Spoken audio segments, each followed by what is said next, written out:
পরে একটি স্বপ্ন আপনার থেমে থাকবে না। আপনি যেই দিকে প্রতিযোগিতা করছেন, আর যদি আপনার কাছে 100 টাকা হয়, আগামীকাল আপনি 200 টাকার মালিক হতে চাইবেন। আর যদি আপনার কাছে 1 কোটি টাকা হয়, পরের দিন কি করে এটাকে 5 কোটি করা যায়, এই পেরেশানিতে আপনি থাকবেন। আল্লাহ রাব্বুল আলামিন বলছেন, মানুষের এই প্রতিযোগিতা চলতেই থাকবে। আল্লাহকুমুত তাকাসুর, সম্পদের প্রাচুর্য, ক্ষমতার প্রাচুর্য, অর্থের প্রাচুর্য, ডিগ্রির প্রাচুর্য, এসব কিছু মানুষকে মহাচ্ছন্ন করে রেখে দিয়েছে। হাত্তা যুরতুম আল মাকাবির, কতদিন পর্যন্ত এই প্রতিযোগিতা চলবে? যতদিন পর্যন্ত না কবরের মাটিকে স্পর্শ করা হবে।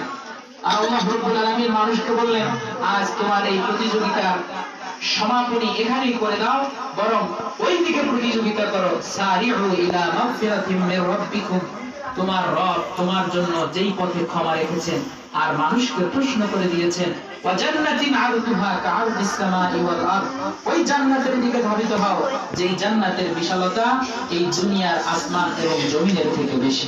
সুবহানাল্লাহ। অতএব আল্লাহ রাব্বুল আলামিন বলছেন, কুল আযালিকা খায়রুন আম জান্নাতুল খুলদ, আমরা যে পৃথিবীতে এখন আছি, এখানে যে দুনিয়াবী স্বার্থের জন্য সামনের দিকে অগ্রসর হই, এই প্রতিযোগিতা এটি কি ভালো? আযালিকা খায়রুন আম জান্নাতুল খুলদ, নাকি ওই চিরস্থায়ী জান্নাত, যে জান্নাত আল্লাহ রাব্বুল আলামিন মানুষের জন্য তৈরি করে রেখে দিয়েছে। সেই প্রতিযোগিতার জন্য, ইলমের জন্য মাদ্রাসা শিক্ষার কোনো বিকল্প নেই। একটা ছেলে, একটা মেয়ে বিশ্ববিদ্যালয়ে পড়াশোনা করার পর তার অনার্স মাস্টার্স ডিগ্রি শেষ হয়ে যায়, এমফিল পিএইচডি হয়ে যাওয়ার পরেও দেখা যায় সে ফিজিক্স পারে, কেমিস্ট্রি পারে, বায়োলজি পারে, social science, political science, history, biology সব কিছুতে অগাধ পাণ্ডিত্য, কিন্তু কোরআনটা ঠিকঠাক পড়তে পারে না।